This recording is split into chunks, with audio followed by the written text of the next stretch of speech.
वेदान्तदेशिकयतीन्द्र कटाक्षलब्धत्रय्यन्तसारमणपद्यगुणं बुधाग्र्यं नारायणाद्य यतिधुर्यकृपाभिषिक्तं श्रीरङ्गनाथ यतिशेखरम् आश्रयामः.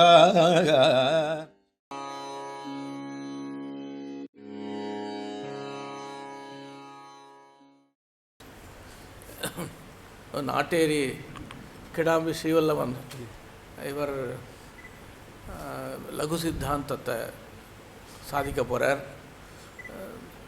லகு சித்தாந்தம்ன்றது அந்த கட்டம் சின்னதாக இருந்தால் பேர் சின்னதாக லகு அப்படின்னு இருந்தால் கூட லகு சித்தாந்தத்தில் நிறைய சித்தாந்தங்கள் வருது. சித்தாந்தத்தில் நம்ம முக்கியமான அம்சங்கள் எல்லாமே லகு சித்தாந்தத்தில் தான் இருக்குது, மகா சித்தாந்தத்தில் இல்லை. மகா சித்தாந்தத்தில் கடைசியில் சித்தாந்த உபன்யாசம் பண்ணுறார். அங்கே கஷ்டமான விஷயங்கள்லாம் இருக்குது. லகு சித்தாந்தத்திலேயே எப்படி மோட்சம் கிடைக்கும், மோட்சஸ்வரூபம் என்ன, மோட்சத்துக்கு உபாயம் என்ன, இந்த மாதிரி விஷயங்கள்லாம் அங்கேயே இருக்குது. இவர் ஸ்ரீவல்லபன், இவர் பெரிய உபன்யாசம்லாம் பண்ணுவார். நல்ல வக்தா. இவர் திவ்ய பிரபந்த அதிகாரி. இவர் இந்த விஷயத்தை சாதிப்பார். श्रीशैलवंशनजतात्मसूरे पादाम्बुजप्रणयनं प्रणवाप्तमन्त्रं श्रीमण्डसिंहगुरुवर्यकृपार्थबोधं श्रीदेवनाथगुरुमात्मगुणाढ्यमीडे. இன்னைக்கு ஜிக்ஞாசாதிகரணத்தில் லகு சித்தாந்தத்தை ஸ்தாபிக்கணும்னு பகவதாளுடைய நியமனம். இந்த அதிகரணத்தினுடைய ஆக்காரம் எப்படி இருக்குன்னா, முதல்ல ஸ்ரீபாஷ்யக்காரர் சூத்திரார்த்தத்துடைய சங்கரத்தை சாதிக்கிறார். அதுக்கப்புறம் அந்த சூத்திரார்த்த சங்கிரகத்துக்கு ஆக்ஷேபமாக லகு பூர்வபக்ஷன்றதான பாகம் வருது. அந்த லகு பூர்வபக்ஷன்றதான பாகத்தில் கேட்கப்படுற கேள்விகளுக்கு சமாதானம் லகு சித்தாந்தத்தில் இருக்குது.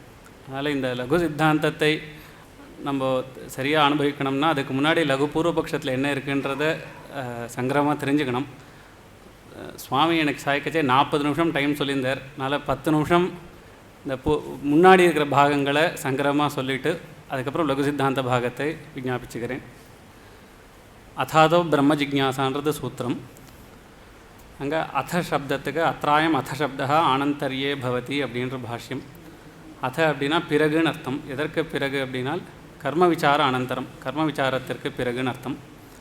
அத்தः அத சப்தா விருத்தஸ்ய ஹேதுபாவே. அதனால் எதனால் அப்படின்னா கர்மாக்களுடைய பலன்கள் அல்பமாயும் அஸ்திரமாயும் இருக்குது. அதனால் கர்ம விசாரம் பண்ணுறவனுக்கு ஸ்வதகாவே சாஸ்வதமாயும் அனந்தமாயும் இருக்கிறதான பிரம்ம பிராப்தியில் ஆசை வருது.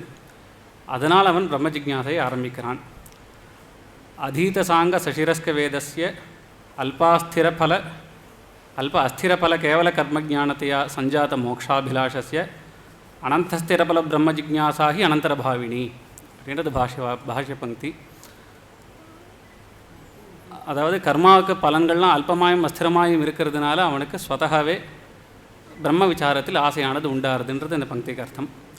அத்த பிரம்ம ஜிக்ஞாசா ஜாத்துமிச்சா ஜிக்ஞாசா, அதை பிரம்மணோ ஜிக்ஞாசா பிரம்ம ஜிக்ஞாசா.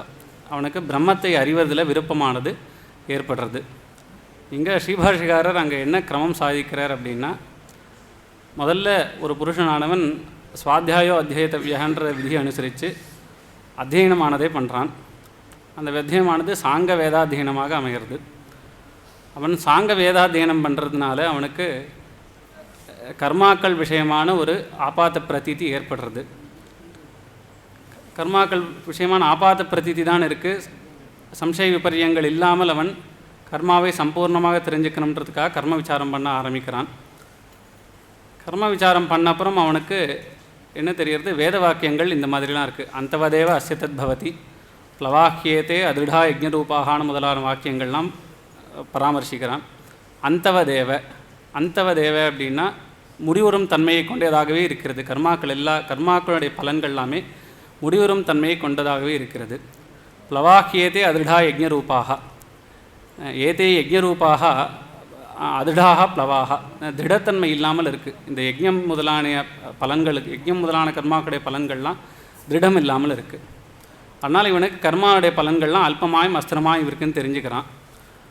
அதுக்கப்புறம் வேதாந்த வாக்கியங்கள் வாசிக்கச்சே தமேவ வித்வான் அமிர்தஹி பவதி தமேவ விதித்வா அதிமிருத்யு மேதி முதலான வாக்கியங்கள்லாம் வாசிக்கச்சே பிரம்மத்தை அறிஞ்சவன் தான் சாஸ்வதமான பிரம்மத்தை அடைகிறான்.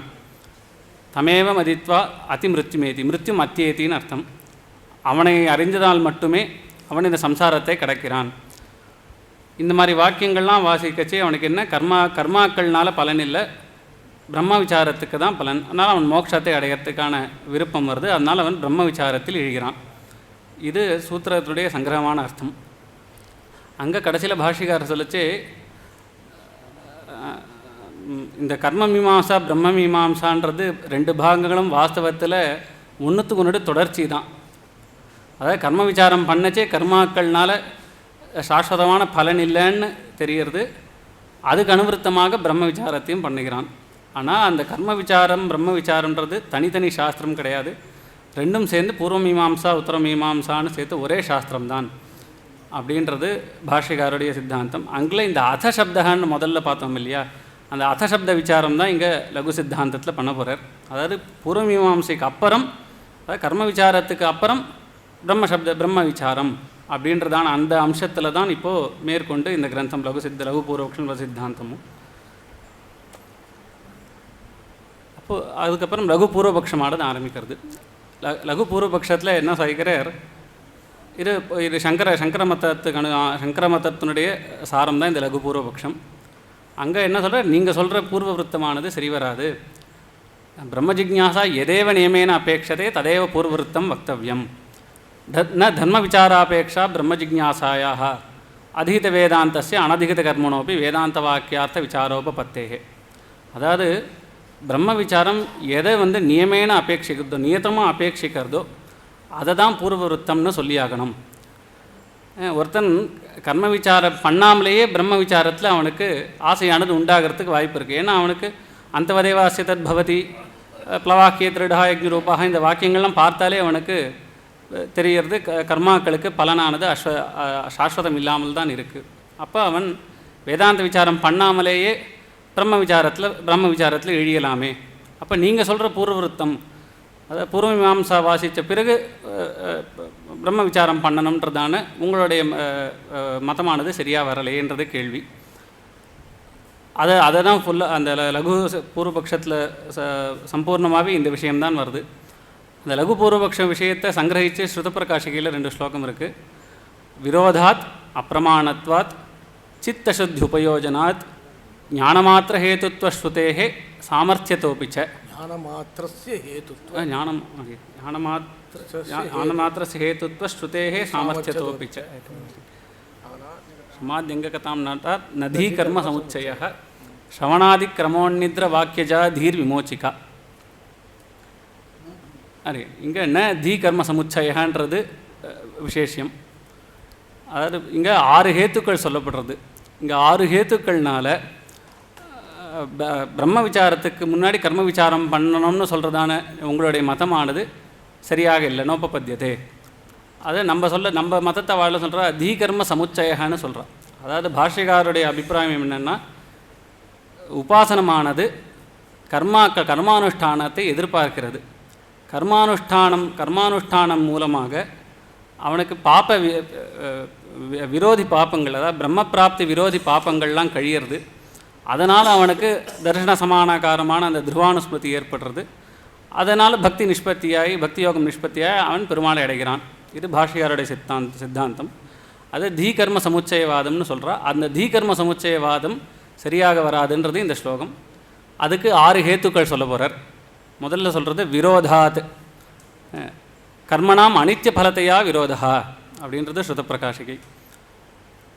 இப்போது பிரம்ம பிராப்தியானது சாஸ்வதமான பலன் தரப்போகிறதுன்னு சொல்கிறீங்களோ, அப்போ சாஸ்வதமான பலன் தரப்போகிறதான அந்த உபாசனத்துக்கு அங்கமாக அசாஸ்வதமான பலனை தரக்கூடியதான கர்மாக்கள் அங்கம்னு எப்படி சொல்ல முடியும்? இது பரஸ்பரம் விரோதமாக இருக்கே அப்படின்றது முதல் ஹேத்து. அப்புறம் அப்பிரமாணத்வாத், பிரமாணம்னு சொல்கிறது. அதாவது ஞானத்தை ஏற்படுத்துவது பிரமாணம். பிரம்மத்தை அவள் எப்படி சொல்கிறான்னா சகல விசேஷ பிரத்யநீக சின்மாத்திர ஸ்வரூபம் பிரம்மம்னு சொல்கிறா. அதுக்கு எந்த விதமான விசேஷமும் கிடையாது. அது பேதத்துக்கு பிரத்திநீக்கமாக இருக்குது. எந்த விதமான பேதத்துக்கும் அதுக்கு ஆஸ்பதமாக இல்லை. ஆனால் இந்த கர்ம விசாரமானது சகல பேதாஸ்பதமாக இருக்குது. எப்படின்னா வர்ணாசிரம விசேஷ சாத்திய சாதன இதி கர்த்தவியதாத்யனந்த விகல்பாஸ்பதம் கர்ம சகல பேத தர்ஷன நிவத்தி ரூப அஜ்ஞான நிவர்த்தே கதமிவ சாதனம் பவேத். இது பாஷ்ய பங்கி. அதாவது கர்மாக்கள் பண்ணுறதுல யோகியதை வர்ணாசிரமங்களுக்கு அனுகுணமாக யோகியதை சொல்லியிருக்கா. அதுக்கப்புறம் கர்மாக்களுக்கு சாத்தியம், கர்மாக்களுடைய பலன் என்ன, அப்புறம் கர்மாக்களுடைய சாதனம், கர்மாக்களுக்கு தேவையான அங்கங்கள் என்ன, கர்மாக்களுக்கு தேவையான அப்புறம் இதிகர்த்தவியரான கதம்பாவாகாங்ஷா அங்க கலாபங்கள், இது எல்லாமே அனந்த விகல்பாஸ்பதமாக இருக்குது. நிறைய விஷயங்கள் சேர்த்து தான் இந்த கர்ம விசாரம் பண்ணப்படுறது. ஆனால் அதுக்கு பிரம்மமோ சகல விசேஷ பிரத்தினீக சின்மாத்திர ஸ்வரூபம், எந்த விசேஷமும் இல்லாமல் பேதத்துக்கு பிரத்தினீகமாக இருக்குது. இப்படி இருக்கச்சே பரஸ்பரம் விரோதமாகுது. அதனால் கர்ம விசாரம் பண்ணி பிரம்ம விஷயக்கா ஞானம் ஏற்படும்னு சொல்கிறது பரஸ்பர விரோதமாக இருக்குது. அப்பிரமாணத்வாத் அப்படின்றது ரெண்டாவது ஹேத்து சொன்னார். அப்புறம் சித்தசுத்தி உபயோஜனாத். அப்போ கர்ம விசாரம் கர்மானுஷ்டானங்கள் பண்ணவே தேவையில்லையா? இவ்வளவு தூரம் வேதத்தில் கர்மானுஷ்டானம் பண்ணணும்னு சொல்லியிருக்கே, அப்போ கர்மானுஷ்டானங்கள் பண்ணணும்னு சொல்கிற வாக்கியங்களுக்கு என்ன கதி அப்படின்னு பார்த்தா சித்தசுத்தி உபயோஜனாத். வேதமானது என்ன சொல்கிறது? யஜ்ஞேன தானேன தபசா அனாசகேன பிராமணாக விவிதிஷந்தின்னு சொல்கிறது. விவிதிஷந்தின்னா அறிவதற்கு ஆசைப்படுகின்றனர் அர்த்தம். பிராமணாகனா பிரம்ம வித்துக்கள். அதாவது யஜ்ஞம் தானம் தபசு முதலான கர்மாக்களெல்லாம் பண்ணி இந்த பிரம்ம வித்துக்கள் பிரம்ம வித்துக்களுக்கு பிரம்மத்தை அறிவதற்கு ஆசை உண்டாருது. அதாவது இந்த கர்மாக்கள்லாம் பண்ணுறதுனால விவிதிஷோத்பத்திக்கு இந்த கர்மாக்கள்லாம் உபயோகமாக இருக்குது. நான் அந்தఃகரண நைர்மல்யத்வாரேன விவிதிஷோத்பத்தோ உபயுஜ்யத்தேன்னு பாஷ்ய பங்கி. அந்த கர்மாவை பண்ணுறதுக்கான ஆசை ஏற்படுத்துவதற்கு இந்த கர்மாக்கள்லாம் உபாசனம் பண்ணுறதுக்கான ஆசை ஏற்படுத்துவதற்கு இந்த கர்மாக்கள்லாம் உபயோகமாக இருக்குது. அந்த அளவில் மாட்டோம்னா கர்மாக்களுக்கு அபேட்சையை தவிர பிரம்ம விசாரத்துக்கு கர்மானது தேவையில்லை, சாட்சாத்தாக தேவையில்லை அப்படின்றது மூணாவது ஹேத்து. அப்புறம் ஞானமாத்திரஸ்ய ஹேத்துத்வ ஸ்ருதேஹே, பிரிண்டிங் மிஸ்டேக், ஞானமாத்திரஸ்ய ஹேத்துத்வ ஸ்ருதேஹே. அதாவது ஸ்ருதி வாக்கியங்கள் எப்படி இருக்குன்னா பிரம்மத்தை அறிபவதற்கு வாக்கியஜன்ய ஞானம் மாத்திரம்தான் காரணம்னு சொல்கிறது. தமேவ விதித்வா அதி மிருத்யு மத்தியேத்தின்னு அர்த்தம். ஆனால் அவனை தெரிஞ்சுண்டு தான் அவனை அடைய முடியும். பிரம்மவித் ஆப்னோதி பரம். பிரம்மத்தை அறிஞ்சவன் தான் பிரம்மத்தை அடைகிறான். அப்புறம் பிரம்மவேத பிரம்மைவ பவதி, இந்த பிரம்மத்தை அறிஞ்சு பிரம்மமாகவே ஆகிறான். இந்த வாக்கியங்கள்னால பிரம்ம பிராப்தோ ஞானமாத்திரசி ஹேத்துவம் உபதிஷந்தி. இந்த வாக்கியங்கள்லாம் பிரம்மத்தை அடைபவதற்கு ஞானம் மாத்திரம்தான் காரணம்னு சொல்கிறது. அப்படி இருக்கச்சே நீங்கள் கர்மாக்கள்லாம் சககாரம் பண்ணுறது இல்லை உபாயமாக இருக்குதுன்னு சொல்கிறது சரியாக வராது. ஆனால் ஞானமாத்திரசி ஹேத்துத்வ ஸ்ருதேன்றது நாலாவது ஹேத்து. அஞ்சாவது ஹேத்து சாமர்த்தியத்தோப்பிச்ச. ஸ்ருதப்பிரகாசிக்கில் வியாக்கியானம் ஞானஸ்ய மித்யார்த்த நிவர்த்தகத்வே கர்ம நிரபேட்சத்துவ ரூபம் வஸ்து சாமர்த்தியம் விவக்ஷிதம். இந்த உபாசனமானது அது ஸ்வரூபமே எப்படி இருக்குன்னா கர்ம நிரபேட்சமாக இருக்குது. அது கர்ம நிரபேட்சமாகவே பிரம்மத்தை அடைவிப்பதற்கு சக்தி உள்ளதாக இருக்குது. அப்படி இருக்கிற உபாசனத்தை நீங்கள் அதோடைய சாமர்த்தியத்தை குறைச்சி சொல்கிறீங்க, கர்மாவை எதிர்பார்க்கறதுன்ற குறைச்சி சொல்கிறதுனால அதுவும் சரியாக வராது. அஞ்சாவது வாதம். சரி, அப்போ என்ன தான் உங்களோட சரி இதெல்லாம் இப்போ நாங்கள் சொன்ன ஹேத்துக்கள் சரி கிடையாது. என்ன தான் ஹேத்து சொல்கிறீங்க? பூர்வவருத்தம் இப்போ நாங்கள் சொன்ன பூர்வவருத்தம் சரி கிடையாது, நீங்கள் என்ன தான் பூர்வவருத்தம் சொல்கிறீங்கன்னு கேட்டால் அதுக்கு சொல்கிறச்சே சமாத்யங்ககதாம் நானாத். இந்த சாந்தோதாந்த உபரத ஸ்திதிக்ஷு முதலான வாக்கியங்கள்னால என்ன பிரம்மஜானத்துக்கு தேவையான அம்சங்கள் என்னன்றது வேதத்தில் சொல்லப்படுறது. அதை அவள் சாதன சதுஷ்டயம்னு சொல்கிறா. நித்யானித்ய வஸ்து விவேக சமதமாதி சாதன சம்பத்து இஹாமுத்திர பலபோக விராக முமுக்ஷுத்வம்னு 4 சாதன சதுஷ்டயங்கள். இந்த 4 இதுதான் பூர்வவருத்தம்னு சொல்கிறா. அதான் நித்யானித்ய வஸ்து, நித்தியமான வஸ்து என்ன அனித்தியமான வஸ்து என்னன்றதுனால தெளிவான ஞானம். அப்புறம் சமதமாதி சாதன சம்பத்து. சமம்னா அந்தரேந்திரிய நிகிரகம், தமம்னா பகிரேந்திரிய நிகிரகம். இந்த தமம்னா அந்தரேந்திரிய நிகிரகம் மாற்றி அப்புறம் இஹாமுத்திர பலபோக விராக, இந்த கர்மாக்கள் இங்கே இருக்கிற இங்கே கர்மாக்கள் அனுஷ்டித்து இங்கே அனுபவிக்கிறதான பலன்கள்லையும், அப்புறம் இந்த ஜென்மத்துக்கு அப்புறம் ஜென்மாந்தரங்களில் சொர்க்கம் முதலான பலனில் இருக்கிற ஆசையும் விடுறது இஹாமுத்திர பலபோக விராக. அப்புறம் முமுட்சுத்வம், மோட்சத்தை அடையணுன்றதான ஆசை. இது 4 தான் பூர்வருத்தம். பிரம்ம ஞானத்துக்கு முன்னாடி இது 4 தான் இருக்க வேண்டியது அப்படின்றது அவளுடைய மதம். அப்புறம் ஸ்ரவணாதி கிரமோன்னித்ர வாக்கியஜாதீர் விமோச்சிகா. சரி, சாட்சாத் உபாயம் என்ன? பிரம்மத்தை அடைவதற்கு சாட்சாத் உபாயம் என்ன அப்படின்னா, வாக்கியஜன்ய ஞானம். வாக்கியஜன்ய ஞானத்தினால அவளுக்கு அவித்யா நிவர்த்திகின்றதான ஏற்படுறது. அந்த அவித்யா நிவர்த்தி தான் மோட்சம். இந்த வாக்கியஜன்ய ஞானம்ன்றதான எப்படி ஏற்படுறது அப்படின்னா, ஸ்ரோதவ்யோ மந்தவ்யோ நிதித்தியாசித்தவ்யன்ற வாக்கியத்தை எடுக்கிறார். அதாவது ஸ்ரவணம் மனனம் நிதித்தியாசனம் மூலமாக இவாளுக்கு வாக்கியஜன்ய ஞானமானது ஏற்படுறது. அந்த வாக்கியஜன்ய ஞானத்தினால அவித்யா நிவர்த்தியானது ஏற்படுறது. ஸ்ரவணம்னா ஆச்சாரிய முகாத்து நியாயுக்த அர்த்தகிரகணம். ஆச்சாரியனிடத்தில் உபதேச ரூபமாக ஸ்ருதி வாக்கியங்களுடைய அர்த்தகிரகணம். அப்புறம் மனனம், ஹேத்துதா பிரதிஷ்டாபனம். ஆச்சாரியன் சொன்ன அர்த்தங்களில் மனசில் திருப்பி அபியாசம் பண்ணி பிரதிஷ்டை பண்ணிக்கிறது. அப்புறம் நிதித்தியாசனம், அனவரத பாவனான்னு சொல்கிறது. அந்த ஆச்சாரியன் சொன்ன அர்த்தங்களை மனசில் வாங்கிண்டு அந்த நிர்விசேஷமாக இருக்கிற அந்த பிரம்மத்தை அனவரத பாவனை பண்ணிகிட்டு இருக்கணும். அது வந்து நிதித்தியாசனம். இந்த வாக்கியஜாதீகின்னு சொல்லிட்டு வாக்கியங்கள் என்னென்ன அப்படின்னா, தத்துவமசி, அயமாத்மா பிரம்ம சதேவ சௌமியேதமக்ர ஆசீத் ஏகமேவாத்விதீயம். இந்த வாக்கியங்களெல்லாம், இந்த வாக்கியங்கள்லேன்னு ஏற்படுறது தான் வாக்கியஜன்ய ஞானம். அந்த வாக்கியஜன்ய ஞானத்துலேன்னு அவளுக்கு அவித்யா நிவர்த்தியானது ஏற்படுறது. கடைசியில் என்ன சொன்னால், அவித்யா நிவர்த்திரேவ மோட்ச. அவளுடைய சித்தாந்தம் என்ன? இந்த வாக்கியஜன்ய ஞானத்தினால் அவித்யானது நிவர்த்தியாகி மோட்சமானது ஏற்படுறது. அவித்யா நிவர்த்திரேவ மோட்சன்னு சொன்னால், இதை இப்படியாக லகு பூர்வபக்ஷத்துடைய சங்கிரகம் அனுபவித்தோம். மேற்கொண்டு லகு சித்தாந்தம். இந்த லகு சித்தாந்தத்தில் நிறைய விஷயங்கள் சொல்கிறார். அடியனுக்கு சுவாமிகிட்ட தான் காலக்ஷேபம். எங்களுக்கு காலக்ஷேபம் வச்சு கிட்டத்தட்ட ஒரு 4.5-3 பாடங்கள் லகு சித்தாந்தமே 4.5 மணி நேரம் கிட்டே இருந்தது. அவ்வளோ விஷயங்களை இங்கே சங்கிரமாக சொல்கிறதுக்கு அடியனை யதாமதி ஒரு 8 விஷயங்கள் மட்டும் அந்த லகு சித்தாந்தத்துலேருந்து சங்கிரகித்து இங்கே எழுதியிருக்கேன். அதில் அவித்யா நிவர்த்திரேவகி மோக்ஷா. இப்போது அவள் சொல்லச்சே என்ன சொன்னால், கடைசியில் அவளோட சித்தாந்தப்படியும் அவித்யா நிவர்த்தி தான் மோட்சம்னு சொன்னான். அதை பாஷ்யக்கார் முதல்ல ஒத்துக்கிறார். என்ன, நீங்கள் சொல்கிறது தான் நாங்கள் சொல்கிறோம், கிட்டத்தட்ட அவித்யா நிவர்த்தின்னு நீங்கள் மோட்சம்னு சொல்கிறீங்களோ அதை தான் நாங்களும் சொல்கிறோம். ஆனால் அவித்யா நிவர்த்தின்னு நீங்கள் சொல்கிற அந்த அனிர்வச்சனீயமான அவித்யை, மாயின்னு சொல்கிறதான அந்த அவித்ய நிவர்த்தி கிடையாது. அவித்யான்ற சப்தத்துக்கு சுவாமி தேசிகனுடைய நிர்வாகம் தீசங்கோச்ச பிரணாசகன்னு சொல்கிறார். அதாவது இந்த தர்மபூத ஞானமானது நம்மளுடைய அனாதி கர்ம வாசனையினால் ரொம்ப சங்குச்சிதமாக இருக்குது. அந்த சங்கோச்சமானது அந்த சங்கோச்சத்துலேருந்து நம்ம எப்போ விடுபட்டு நம்முடைய தர்மபூத ஞானமானது விகசிக்கிறதோ அந்த அந்த அந்த க்ஷணம்தான் மோட்சம்னு சொல்கிறோம். அதான் அவித்யா நிவர்த்தி தீசங்கோச்ச பிரணாசக. இந்த தீசங்கோச்ச பிரணாசம்ன்றது அவள் வாக்கியஜன்ய ஞானத்தினால ஏற்படுறதுன்னு சொல்கிறா. அதுக்கு முதல்ல சமாதானம் சொல்கிறார். வாக்கியஜன்ய ஞானம் தஸ்ய விதான மந்திரேன வாக்கியாதேவ சித்தேகே தாவன் மாத்திரேன அவித்யா நிவர்த்தி அனுபலப்தேகே. முதல் விஷயம், ஞானத்தை விதிக்க முடியாதுன்றது ஸ்ரீபாஷிகாரோட அபிப்பிராயம். ஞானத்தை எப்பயும் விதிக்க முடியாது, ஞானத்தை தெரிஞ்சுக்க தான் முடியும். இப்போது ஒரு உதாரணத்துக்கு குழந்தைய தூங்குன்னு சொல்ல முடியும். தூங்கினோம்னா அது படுத்துட்டு கண்ணை மூடிண்டா தூங்கும். அந்த மாதிரி ஞானம்னா இது ஞானம்னு தெரிவிஞ்சால் இந்த ஞானத்தை ஞானத்துக்கான உபாயத்தை வேணால் உபதேசம் பண்ண முடியுமே ஒழிய ஞானத்தை சாட்சாத் விதிக்க முடியாது. தஸ்ய விதான மந்திரேன வாக்கியாதேவ சித்தேகே. அந்த வாக்கியத்தை வாசித்தானால் அவனுக்கு ஸ்வதகாவே அந்த வாக்கியத்தினுடைய அர்த்தமானது ஏற்படுறது. தாவன் மாத்திரேன அவித்யா நிவர்த்தி அனுபலப்தேகே. சரி, இப்போ வாக்கியத்தை கேட்டவுடனே அவித்யா போய்ட்டு தானே, அவித்யை இருந்துன்னு தானே, அனுசூதமாக இருந்துட்டு தானே இருக்குது. அதனால் நீங்கள் வாக்கியஜன்ய ஞானத்தினால அவித்யை போகிறதுன்னு சொல்கிறது சரி கிடையாது அப்படின்னு முதல்ல சொன்னார்.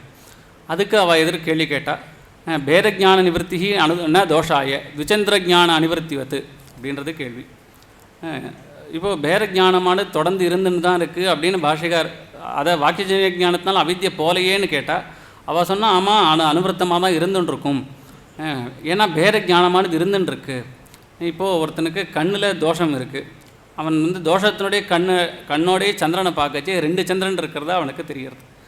அப்போ 2 சந்திரன் 2 சந்திரன் இல்லை, ஒரு சந்திரன் தான் சொன்னப்புறம் கூட, உண்மையை தெளிஞ்சப்புறம் கூட அந்த கண்ணால் பார்க்கச்சே அவனுக்கு 2 சந்திரன் தான் தெரியறது. அந்த மாதிரி ஞானம் ஏற்பட்ட அப்புறம் கூட அவனுக்கு அந்த பேத வாசனையினால் இந்த அவித்யானது அனுசூத்தமாக இருந்துட்டு தான் இருக்கும். அதனால் நீங்கள் வாக்கிய ஞானம் ஏற்பட்ட உடனே அவித்யானது போயிடும்னு சொல்ல முடியாது அப்படின்னு அவள் கேள்வி கேட்டால் அதுக்கு சமாதானம் சொல்கிறார். சத்தியாம் சாமக்ரியாம் ஞான அனுற்பத்தி அனுபபத்தேகே. ஞானமானது பிரமாண வஸ்து பரதந்திரம்னு சொல்கிறது. அதாவது பிரமாணமும் இருந்து அந்த வஸ்துகளும் யதாவத்தாக அங்கே இருந்ததுனால் ஞானமானது கண்டிப்பாக ஏற்படணும். சத்தியாம் சாமக்ரியாம் ஞான அனுபத்தி அனுபபத்தேகே. சாமகிரிலாம் இருக்குது, ஆனால் எங்களுக்கு ஞானமானது ஏற்படலை, ஞானமானது ஏற்படலைன்னு நீங்கள் சொல்கிறது சரியாக வராது. அதாவது அவித்யை வந்து அனுசூத்தமாக இருக்குது, ஆனாலும் எங்களுக்கு ஞானம் ஏற்படுத்துன்னு சொல்கிறது இது பரஸ்பரம் விருத்தம். அதனால் இந்த வாதம் சரி கிடையாது. அதுக்கு அவள் என்ன சொன்னான்னா, இந்த அவித்யானது ஏன் அனுசூத்தமாக இருக்குன்னா அனாதி வாசனையாக பேதஜானம் அனுவர்த்தத்தை. இந்த பேதஜானமானது பல ஜென்மாக்கள்னால கண்டினியூஸாக இருந்துகிட்டே இருக்குது. ஆனால் அனாதி வாசனையாக இதுக்கு எப்போ ஆரம்பம்னே தெரியாது. அத்தனை வருஷம் அத்தனை ஜென்மங்களாக இந்த பேத வாசனையானது இருந்துருக்கு. அந்த பேத வாசனையானது ஒரு க்ஷணம் தத்துவமசி அப்படின்னு அந்த வாக்கியத்தை கேட்டவுடனே அந்த ஞானத்தினால போயிடாது. அதுக்கப்புறம் சவண மனந்த நிதித்தியாசனங்கள் மூலமாக தான் போகும் அப்படின்னு வாதம் வச்சா. அதுக்கு சமாதானம் சொன்னார். வாசனாயாக மித்யாரூபத்வேன ஞானோத்பத்தியே நிவத்தத்வாத்து ஞானோத்பத்தோ அப்படி அனிவருத்தோ அனவஸ்தா. இப்போது நீங்கள் பேத வாசனையானது இருக்குதுன்னு சொல்கிறீங்க, ஆனால் அந்த பேத வாசனையானது இந்த வாக்கியம் கேட்ட உடனே அந்த ஞானத்தினால் போகலன்னு சொல்கிறீங்க. அப்போ இந்த ஞானத்தினால போகல, அப்போ எந்த ஞானத்தினால தான் போகும்? இது அனவஸ்தையாகவே இருந்துருக்கும். இந்த பேத ஞானமானது உங்களுக்கு அனாதி காலமாக இருந்துருக்கு. அந்த அனாதி காலமாக ஒரு அஜ்ஞானம் இருந்துட்டு அந்த அஜ்ஞானமானது அது இல்லைன்னு தெரிஞ்ச உடனே க்ஷணிகத்தில் போயிடணும்.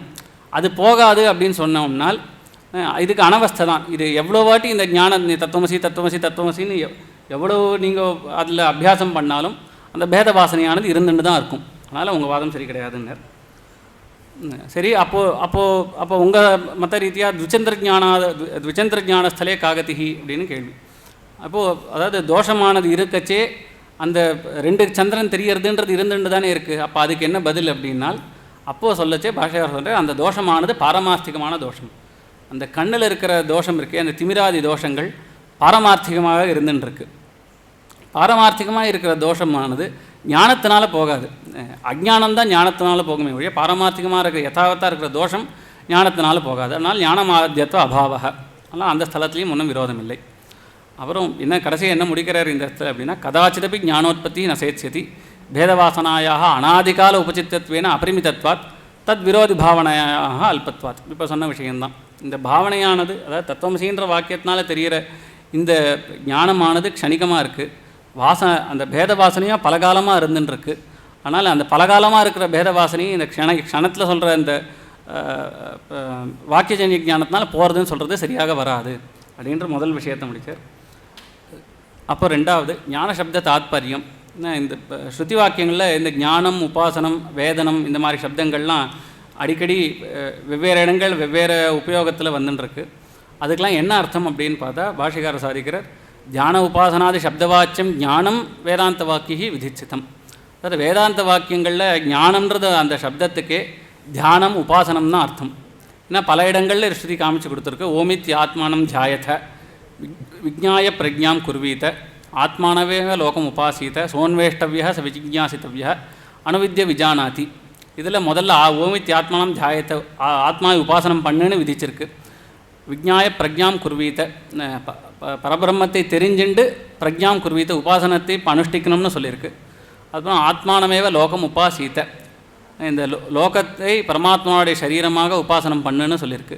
அப்புறம் சோன்வேஷ்டவிய ச விஜ்ஞாசித்தவிய அவன்தான் அன்வேஷ்டவிய அவனை தேடி அறிஞ்சு கொள்ள வேணும். அப்புறம் ச விஜ்ஞாசித்தவிய அவனை உபாசனம் பண்ண வேணும். அணுவித்ய விஜானாதி அவனை தெரிஞ்சுண்டு பரபிரம்மத்தை தெரிஞ்சுண்டு உபாசனம் பண்ணணும். இங்கெங்கெல்லாம் இந்த விஜ்ஞாய அப்புறம் அன்வேஷ்டவிய அணுவித்ய இந்த மாதிரி விஷயங்கள்லாம் அனுவாதம் பண்ணி உபாசனத்தை விதிச்சிருக்கு. அதனால் தியான உபாசனாதி சப்தங்கள்னால ஞான சப்தத்தினால் சொல்லப்படுறது தியான உபாசனங்கள் முதலான கர்மாக்கள் தான். இதே தான் சூத்திரக்காரர் பின்னாடி ஆவருத்தி அசகிருத உபதேசாத்துன்ற சூத்திரத்தை சொல்கிறார். அங்கே இந்த ஞானமானது ஒரு வாட்டி ஏற்பட்டால் போருமா, இல்லை இந்த உபாசனத்தை திருப்பி திருப்பி அனுஷ்டிக்கணுமான்னு கேள்வி கேட்டுண்டு இந்த உபாசனமானது அனவரதம் அனுஷ்டிக்கணும்னு அங்கே ஆதவருத்தி ரசகர உபதேசான்ற சூத்திரத்தில் சொல்ல போகிறார். ஆனால் ஞான சப்தத்துக்கு உபாசனம் தான் அர்த்தம். அதேமாதிரி வேதத்தில் வித்யுபாசியோ வெதிகரேன உபக்கிரம உபசம்ஹார தர்ஷனாத், அதாவது முதல்ல உபாசனத்தை சொல்லிவிட்டு அதுக்கப்புறம் வேதன்ற சப்தத்தினால அறிஞ்சுக்கோன்னு சொல்லியிருக்கு வேதத்தில். அதே மாதிரி வேறு இடத்துல அறிஞ்சுக்கோன்ற சப்தத்தில் முதல்ல சொல்லி அதுக்கப்புறம் உபாசனன்ற சப்தத்தில் சொல்லியிருக்கு. ஸோ இது எல்லாமே பரியாய சப்தங்கள்ன்றது தெரிய வருது. மனோபிரம்மேத் உபாசீத ஏவம் வேத, முதல்ல உபாசனம்னு சொல்லி அதுக்கப்புறம் வேதன சப்தம் சொல்லியிருக்கு. நச வேத அகரச்னோ ஹேஷ ஓ ஆத்மேத்தியோ உபாசீத, முதல்ல வேத சப்தம் சொல்லிவிட்டு அதுக்கப்புறம் உபாசன சப்தம் சொல்லியிருக்கு. அதனால் இது ஸ்ருதியே வியதிகரமாக இங்கே வேதன சப்தத்தையும் உபாசன சப்தத்தையும் மாற்றி மாற்றி பிரயோகிக்கிறதுனால எல்லாத்துக்கும் ஐகார்த்தியம் தான் தெரியறது. சரி, நீங்கள் சொல்கிற தியானத்துக்கு ஸ்வரூபம் என்ன அப்படின்னா அது சொல்கிற தைலதாராவத விச்சின்ன ஸ்மிருதி சந்தான ரூபம். சரி, ஸ்மிருதினா என்ன? தர்ஷன சமானாக்காரா, அதனால் ஸ்ருதியானது திரஷ்டவியன்ற பதத்தினாலும் சொல்லிது. தைலதாராவத்து, ஒரு எண்ணெய்க்கு மேலேருந்து கீழே சாய்க்கச்சே எப்படி ஒரு தடை இல்லாமல் அந்த எண்ணெயானது மேலேருந்து கீழே வரைக்கும் வருமோ அந்த மாதிரி இவனுக்கு இந்த ஸ்மிருதி சந்தான ரூபம், இந்த பகவத் சிந்தனையானது அந்த கண்டினியூட்டி விடாமல் இருக்கணும். ஸ்மிருதிஹீனா தரிசன சமானாக்காரா, நான் பெருமாளை நேரில் அனுபவிக்கிறதுக்கு சதிருஷமாக இருக்கணும் அந்த ஸ்மிருதிஹி. அதை தான் திரஷ்டவியன்ற பதத்தினால வேதம் சொல்லித்து. தியான பலம், சரி, இந்த தியானத்தினுடைய பலம் என்ன அப்படின்னு பார்த்தால் துருவா ஸ்மிருதி ஸ்மிருதிலம்பே சர்வகிரந்தீனாம் விப்ரமோக்ஷா அப்படின்றது சாந்தோக்கிய ஸ்ருதி வாக்கியம். எப்போ இவனுக்கு இந்த ஸ்மிருதி லம்பமானது ஏற்படுறதோ, அதாவது இந்த துருவான ஸ்மிருதியானது எப்போ ஏற்படுறதோ அப்போ அவனுக்கு சர்வகிரந்தினாம் விப்ரமோக்ஷா, எல்லா பந்தங்கள்லேருந்து அவன் விடுபடுகிறான், மோட்சமானது கிடைக்கிறது அப்படின்னர். அப்புறம் இவ்வளவு நாய் சொல்ல விஷயம், இந்த விஷயம் எல்லாமே பிராச்சீன அத்வைத கிரந்தங்களில் பிரம்மநந்தின்றவர் அவருக்கு வாக்கியம்ன்றது சாந்தோக்கிய உபநிஷத்தினுடைய பாஷ்யம். அத்வைத கிரந்தம், சாந்தோக்கிய உபநிஷத்தினுடைய பாஷ்யம் அத்வைத்தம் இல்லையா? ஆரியன் பிரம்மநந்தி அத்வைதி கிடையாது. எல்லாரும் பொதுவானவர். பிரம்மநந்தி பொதுவானவர் தான், எல்லாருக்கும் பொதுவான.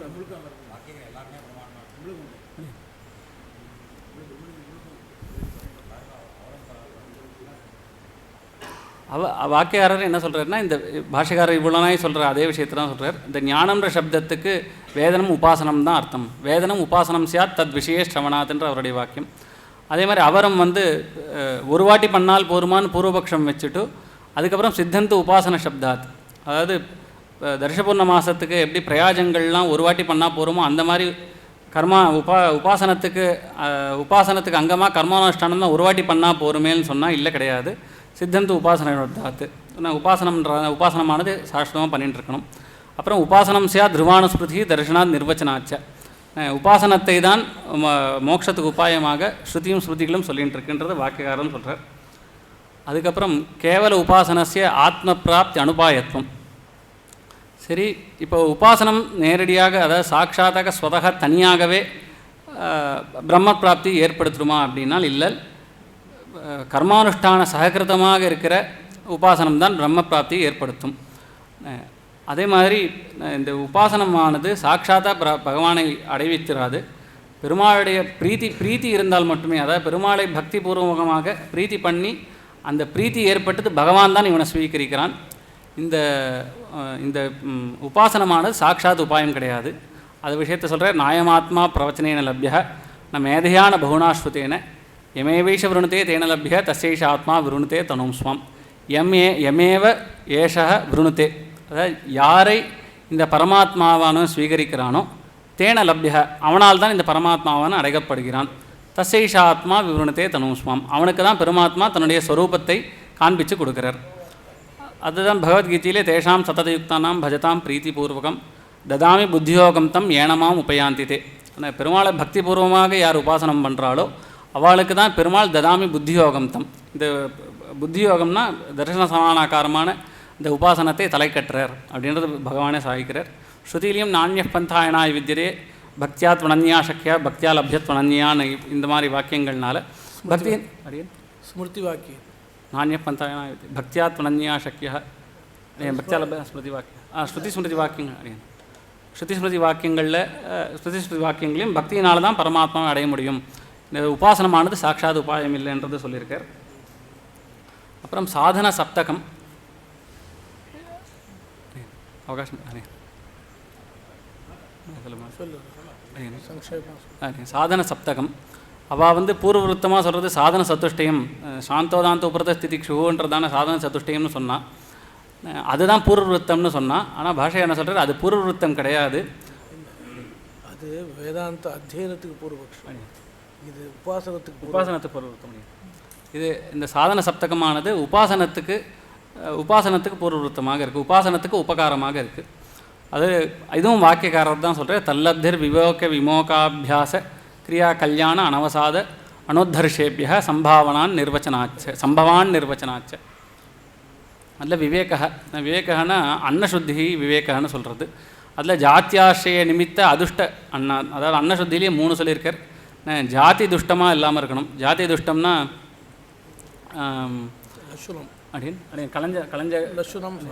கலஞ்ச பக்ஷணாதிகள்லாம் ஜாதி துஷ்டங்கள். அப்புறம் ஆசிரியம்,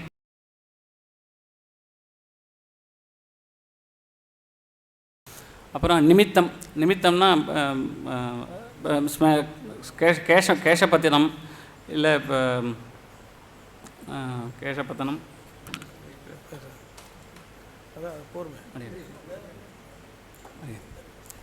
அப்புறம் விமோக காம அனபிஸ்வங்க. காமன்றது இங்கே உபலக்ஷணம். ராகத்வேஷ ராகித்யம் விமோகம். அபியாச ஆரம்பண சம்சீலனம் புனப்புனர் அபியாச. அதாவது பெருமாளுடைய திவ்யமங்கல விக்கிரகம் அதாவது ஆலம்பனம்னு சொல்கிறது, ஆலம்பன சுபாஷயம்னு சொல்கிறது. அதனுடைய புனப்புனர் அபியாச. அப்புறம் கிரியா பஞ்சமஹாயஜ்ஞாதி அனுஷ்டானம் சக்திதா யதாசக்தி பஞ்சமஹாயஜ்ஞங்களின் அனுஷ்டானம். கல்யாணானி சத்திய ஆர்ஜவ தயா தான அஹிம்ச அனபித்யாகன்னு சொல்லியிருக்கு. சத்தியம்னா உண்மை, ஆர்ஜவம்னா நேர்மை, தயினா கிருப்பை, தானம்னா தானம் பண்ணுறது, அஹிம்சன்னா யாரிடத்துலையும் ஹிம்சை பண்ணாமல் இருக்கிறது. அபித்யான கெட்ட எண்ணத்தோடு இருக்கிறது. அனபித்யான கெட்ட எண்ணம் இல்லாமை. அனவசாதக அவசாதம்னா ஒரு விதமான துக்கம், மனசில் வந்து எப்பயுமே தேசகால வைபரீத்தியத்தினால எப்பயுமே ஒரு துக்கத்தோடு ஒரு தைரியத்தோடு இருக்கிறது. அந்த துக்கம் இல்லாமல் இருக்கிறது அனவசாதம்.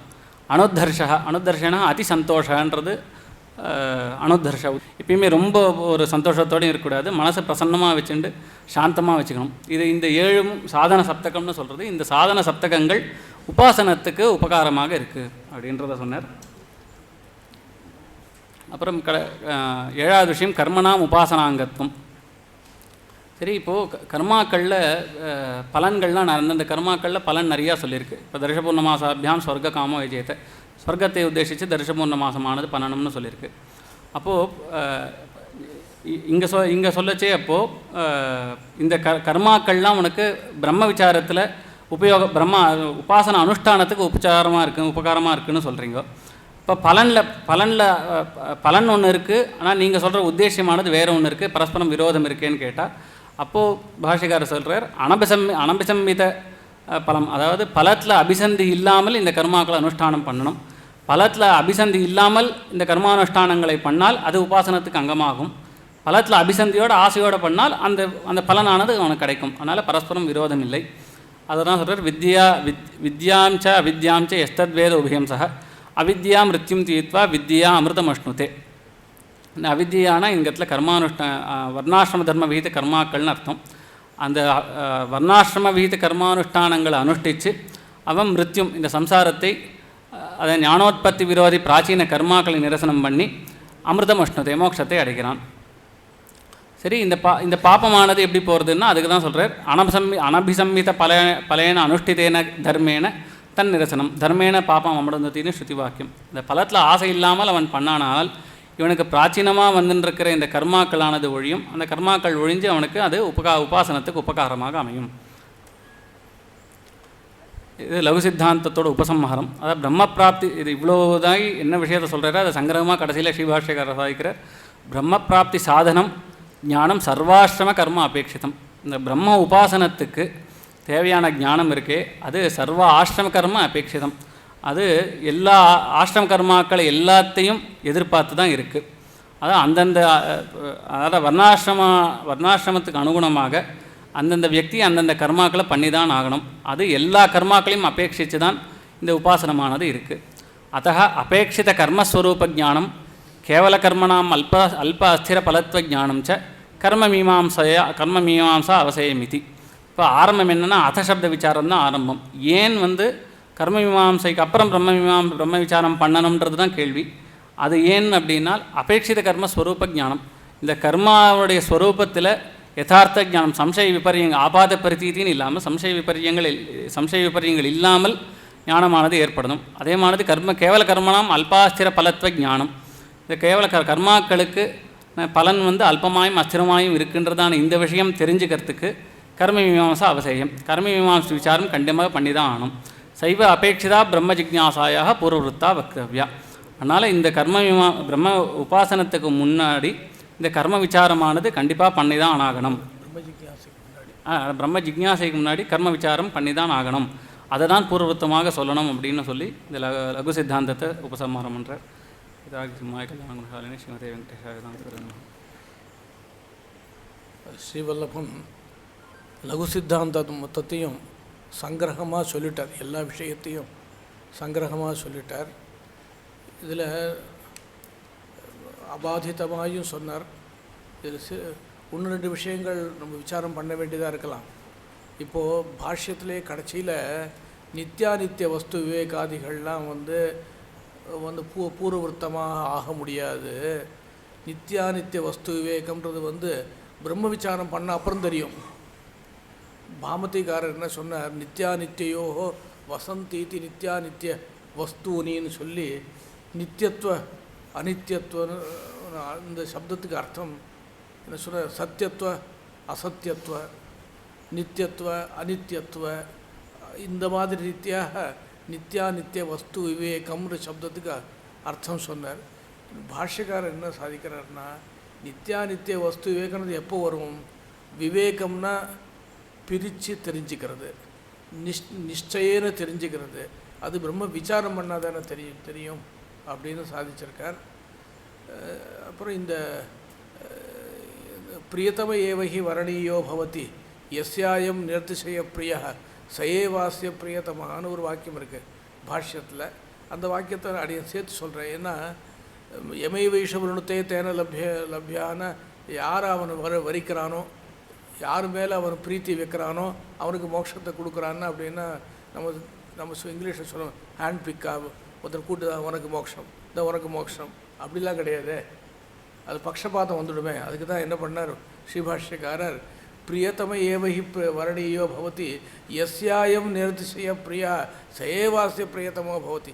எவன் அவன்கிட்ட அதிகமாக பிரீத்தி வைக்கிறானோ அவனுக்கு பிரியத்தமானா ஆவான்றது சொல்ல. இதுதான் ஞானீத்தோ ஆத்மயோ மேமத்தம் இடத்துலையும் விவக்ஷிதம். இந்த தேஷாம் சதத யுக்தானாம் பஜதாம் பிரீத்திபூர்வகம்ன்ற வாக்கியத்தை எடுத்தார், கீதா வாக்கியம். இந்த சதத யுக்தானாம்ன்ற இடத்துக்கு எப்பவும் யோகத்தை ஆகாங்ஷிக்கிறவர்னு அர்த்தம். ஆசம்சாயாம் பூதவச்சன்னு தாத்து, இது சூத்திரம். அப்புறம் பஜதாம் பிரீத்திபூர்வகம், பிரீத்திபூர்வகம் பஜதாம் அப்படின்னு. இது நம்ம சித்தாந்தத்துக்கு இன்னொரு அபூர்வமான விஷயம் என்னென்னு கேட்டால், அபூர்வமான விஷயம் என்னென்னா உபாசனத்தை தான் மோட்சத்துக்கு சாதனமாக சொல்கிறோம். விவரணம் பண்ணும் பொழுது இந்த தியானம் பக்தியாக ஆகணும். பக்தியாக ஆகணும்னா ஸ்னேகபூர்வம் அனுத்தியானம் பக்தி நித்திய அபிதீயத்தை தியானம் பண்ணுறோம். கம்சாதிகள் மாதிரியோ மாரிச்சன் மாதிரியோ தியானம் எப்போயோ நினச்சிருந்து பிரயோஜனம் கிடையாது. யசோத மாதிரியோ மற்றவாள் மாதிரியோ தேவகி மாதிரியோ நினச்சிட்டு இருக்கணும். அப்போது பிரீத்திபூர்வகமாக இது ஆகணும். அப்போ பக்தி தான் மோட்சத்துக்கு சாதனம். அப்படி அந்த பக்திக்கே உபாசனம்னு பேர் வச்சா. சேவா பக்தி உபாஸ்தி சியாத்துன்னு நிகண்டு. இது சில பேருக்கு பிரமம் என்னென்னா, உபாசனம்னா தியானம் தானே, உபாசனத்துக்கு மேலே பக்தி இருக்குன்ற மாதிரி ஒரு சின்ன ஒரு கலக்கம் இருக்கலாம். உபாசனம்தான் பக்தி நம்ம சித்தாந்தத்தில், இது ஒரு விஷயம். அதுக்கப்புறம் இந்த பேதவாசனா நிவர்த்தகத்துவம்னு சொன்னார் இல்லையா, அங்கே ஒரு சின்ன விஷயம். விரோதாது அப்பிரமாணத்துவாத இடத்துல அப்பிரமாணத்துவாத சப்தத்துக்கு பிரமாணம் இல்லைன்னு அர்த்தம். பௌரிய சமாசம். பிரமாண சூன்யத்துவாதுன்னு அர்த்தம். அதில் பிரமாணம் இல்லை.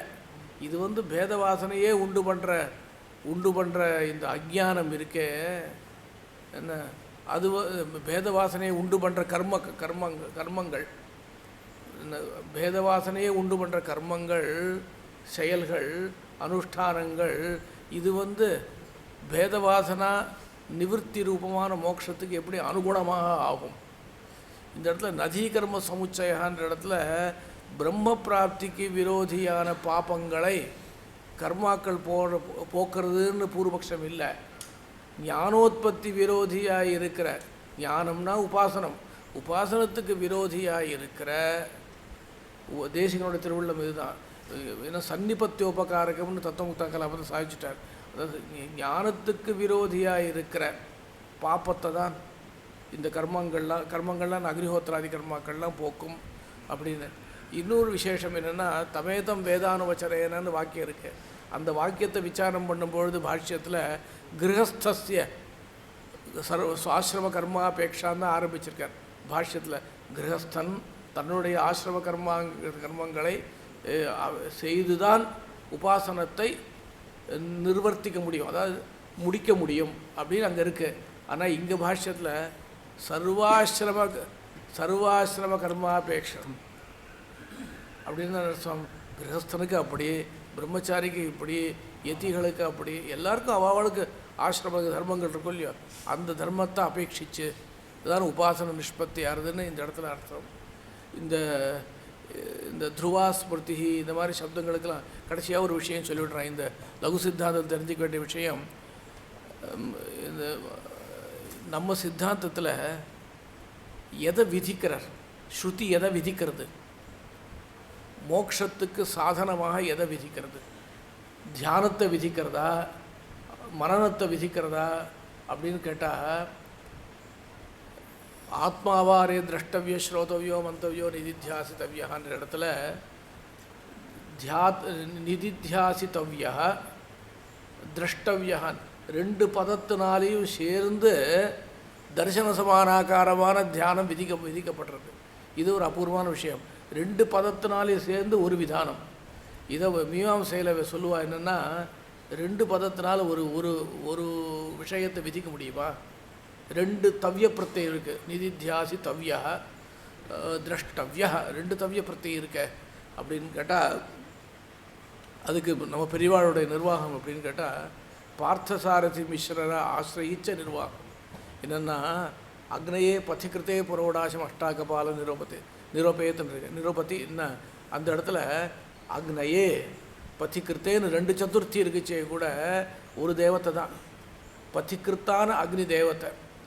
அதே மாதிரி ரெண்டு தவ்ய பிரத்தியம் இருந்தாலும் ஒன்றுத்தை விதிக்கலாம் அப்படின்னு பார்த்தசாரதி மிஸ்ரர் மகாமீமாம்சகர் அவர் சொன்னத ரீதியாக தேசிகன் அதை அனுசரிச்சிருக்கார். ஆனால் கண்டதேவாச்சாரியர் இந்த இதை ஒத்துக்கிறதில்ல, பார்த்தசாரதி மிஸ்ரருடைய மதத்தை ஒத்துக்கிறதில்ல. அது ஒத்துக்காட்டால் கூட நம்ம சித்தாந்தம் அனுபத்தி கிடையாது. ஒரே பதத்துக்கு அவ்வளோ லட்சணம் சொல்லி தரிசன சமானாகாரமான தியானமானது விதிக்கப்படுகிறது.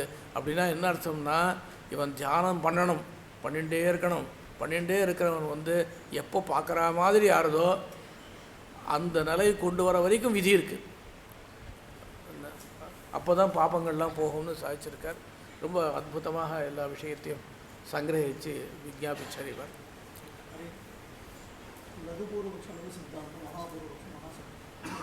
என்ன வித்தியாசம்னா, இப்போ இவர் ஒரே முதல்ல ஆரம்பத்தில் சொன்னார், லகு பூர்வபக்ஷம்ன்றது லகு சித்தாந்தம்ன்றது அதாத்தோ பிரம்ம ஜிக்யாசான சூத்திரம் இருக்க. இந்த அத சப்தார்த்த விசாரம்தான் லகு பூர்வபக்ஷம் லகு சித்தாந்தம். அத அப்படின்னா பிறகுன்னு அர்த்தம். எதுக்கு பிறகு அப்படின்னா, இந்த இடத்துல கர்ம விசார ஆனந்தரியம், கர்ம விசாரத்துக்கு பிறகுன்னு அர்த்தம். ஐக்கியசாஸ்திரியமும் கிடைக்கிறது. இந்த ஐக்கியசாஸ்திரத்தை பிரசங்காத்து பாஷ்யக்காரர் சாதிச்சிருக்கார். ஏகசாஸ்திரத்துவத்தை ஸ்தாபிக்கிறது தான் இங்கே முக்கியமான விஷயம். கூட லகு சித்தாந்தத்தில் என்ன சாதிச்சார்னு கேட்டால், மோட்சத்துக்கு உபாயம் என்னன்னு சாதித்தார். ஏன் இதை சாதிக்கணும்? லகு சித்தாந்தத்தில் ஏகசாஸ்திரத்துவத்தை தானே சாதிக்கணும். மோட்சத்துக்கு உபாயத்தை பற்றி விஸ்திருதமாக ஏன் சாதித்தார் அப்படின்னா, லகு பூர்வபக்ஷம் எதுக்காக வந்தது? ஏகசாஸ்திரத்துவம் இல்லைன்னு பூர்வபக்ஷம். கர்ம விசாரம் பண்ணி தான் பிரம்ம விசாரம் பண்ணணும் அப்படின்னு நிர்பந்தம் இல்லைன்ற பூர்வபக்ஷம். அதுக்கு பதில் கர்ம விசார அனந்தரம் தான் பிரம்ம விசாரம் பண்ணணும், கர்ம விசார அனந்தரம் பிரம்ம விசாரம் பண்ணணும் அப்படின்னு சித்தாந்தம். அத்தோடு விட்டு போயிருக்கலாம் இல்லையா? அந்த கர்ம விசாரம் இல்லாமல் பிரம்ம விசாரம் பண்ணலான்னு சொல்கிறவா இருக்காளோ இல்லையோ, அவள் அத்வைத்தியை ஆசிரயிச்சவா அவள் என்ன சொன்னால், வாக்கியார்த்த ஞானத்தினாலேயே மோட்சம் வருது. வாக்கியத்தை கேட்குறான், அதுலேருந்து வந்து தியானம், மனனம், தியானம் இதனுடைய சககாரத்தினால ஒரு அபரோக்ஷாகார விற்த்தின்னு ஒரு ஞானம் வருது. அதுக்கு வாக்கியார்த்த ஞானம்னு பேர்.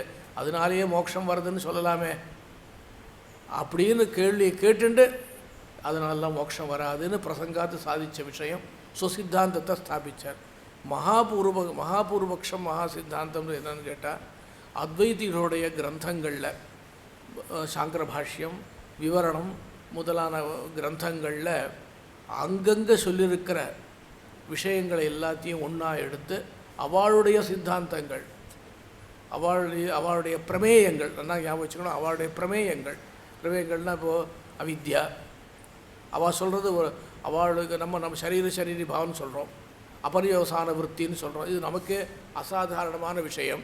அதே மாதிரி அவளுக்கு அசாதாரணமான விஷயம்னா அவித்யா. இது வந்து இப்போ சொன்னோம் இல்லையா, இது அந்தக்கரண விற்த்திகள்லாம் சொல்கிறா. இந்த மாதிரி விஷயங்கள் எல்லாத்தையும் எல்லாம் பிரம்ம நிர்விசேஷம்னு சொல்கிறது, அதில் பிரமாணங்கள் கிடையாதுன்னு சொல்கிறது, அவித்யைக்கு வேண்டிய பிரமாணங்கள் சொல்கிறது. இது எல்லாத்தையும் அந்த அவித்யா என்ற விஷயத்தில் என்னென்ன ஸ்ருதிகள் இருக்குது காண்பிக்கிறது, புராண வாக்கியங்களை காண்பிக்கிறது. இது எல்லாத்தையும் எடுத்து அந்தந்த கிரந்தங்கள் இருக்கிறது எல்லாத்தையும் சங்கிரகம் பண்ணி ததிதம் ஔபனிஷத பரமபுருஷ வர்ணீயதா ஹேது குண விசேஷ ரஹிதானாம்னு சாதித்தார். ஏன்னா சயத்பூர்வோஸ்மாத் சர்வான் பாப்பன ஔஷத்துன்னு ஸ்ருதியில் ஔபனிஷத பரமபுருஷன் யார் அப்படின்னா எல்லா பாப்பங்களையும் போக்குறவன் தான் ஔபனிஷத பரமபுருஷன், நிகிலேய பிரத்யநீகனாக இருக்கிறவன் அப்படின்ற அந்த சப்தத்தை திருவுள்ளத்தில் வச்சுண்டு ஔபனிஷத பரமபுருஷ வர்ணீயதா ஹேது குண விசேஷ ரஹிதானாம்னு ஆரம்பித்தார். என்ன ஆரம்பித்து எல்லாத்தையும் கண்டனம் பண்ணிருக்கார். இதில் இன்னொரு அபூர்வமான விஷயம் என்னென்னு கேட்டால், இங்கே இருக்கிற கண்டனங்கள் எல்லாமே சங்கிரகமாக பார்த்தசாரதி மிஸ்ரால் சொல்லப்பட்டிருக்கு. பார்த்தசாரதி மிஸ்ரர் சாஸ்திர தீபிகா கிரந்தத்தில் பார்த்தசாரதி மிஸ்ரர் தர்க்கபாதத்தில் இந்த விஷயங்களெல்லாம் சங்கிரகமாக சொல்லியிருக்கார். ஸ்ரீபாஷ்யக்காரர் ராமானுஜர் இது எல்லாத்தையும் விஸ்திருத்தமாக சொல்லியிருக்கார். அவ்வளோதான். இப்போது மகாபூர்வபக்ஷம் மகா சித்தாந்தம்ன்றது அத்வைதிகள் சொன்ன பிரமேயங்களை, அங்கங்கே சொன்ன பிரமேயங்களை ஸ்ருதி சாகாயம் இல்லை, ஸ்மிருதி சாகாயம் இல்லை, மற்ற பிரமாணங்களுடைய சாகாயம் இல்லை அப்படின்னு கண்டிக்கிறதுக்காக வந்த பாகம். லகு சித்தாந்தம் என்பது சொமத ஸ்தாபனத்துக்காக வந்த பாகம். அத்வைதிகள் தான் பூர்வபக்ஷி. அப்படிலாம் வேண்டாம், அப்படி வேண்டாம். இது வந்து லகு சித்தாந்தம் நம்ம சித்தாந்தத்தை விளக்கிறதுக்காக வந்தது. அதுலேயும் அத்வைத கண்டனம் தான். ஐக்கியசாஸ்திரியத்தை சமர்த்தனம் பண்ணுறதுக்காக வந்தது, கூடவே நம்ம சித்தாந்தத்தை ஸ்தாபிக்கிறதுக்காக வந்தது. அப்படியே இதில் இன்னொரு அபூர்வமான விஷயம் ஒன்று இருக்குது, ஆனால் நாழி எடுத்து இருந்தாலும் சொல்லிவிடுறேன், சங்கரமாக சொல்கிறேன். அதாத்தோ பிரம்ம ஜிக்யாசான் இருக்கும் இல்லையோ, இதில் எங்கே பூர்வபக்ஷம் சித்தாந்தம்லாம் இருக்குது, இங்கே எங்கேயாவது இருக்கா? இதில் லகு பூர்வபக்ஷம் சித்தாந்தம் இருக்குது, மகாபூர்வபக்ஷம் சித்தாந்தம் இருக்குது. எங்கே சூத்திரத்தில் என்ன இருக்குது? அத்தா பிரம்ம ஜிக்யாசான்னு இருக்குது. சூத்திரக்காரர் என்ன சொன்னார்? சித்த வஸ்துல வியுற்பத்தி உண்டுன்னு சாதித்தார். சித்த வஸ்துல வியுற்பத்தி இருக்குன்றது இந்த எந்த பதத்துலேருந்து கிடச்சிது?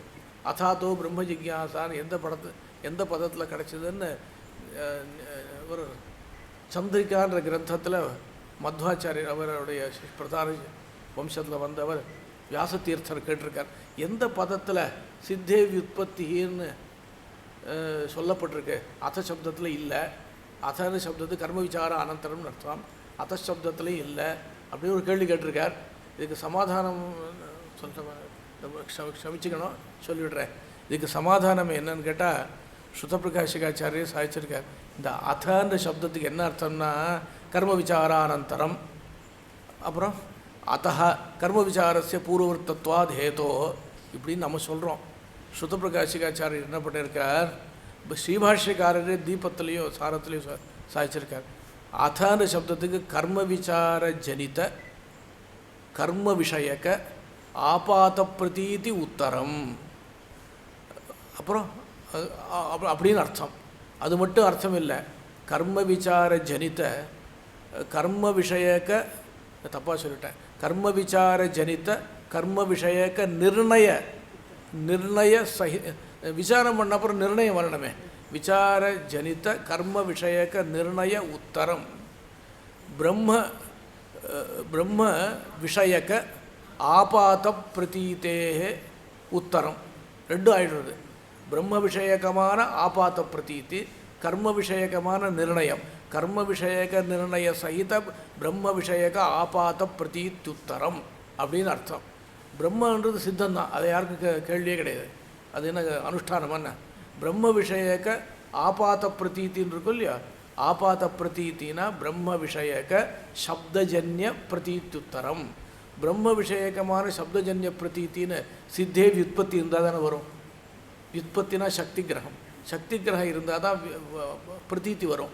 அப்போது பிரம்ம விஷயக சப்தஜன்ய வியுற்பத்தியதீன நிர்ணய ஆபாத பிரதீத்யுத்தரம்னு இவ்வளோ அர்த்தம் நம்ம சொல்லலை, ஸ்ருத பிரகாஷிகளை இருக்குது. அப்போது சித்தே வியுற்பத்தின்ற அம்சமானது சூத்திரத்திலேயே ஏறி இருக்கு அப்படின்னு பெரியவாளுடைய நிர்ணயம்.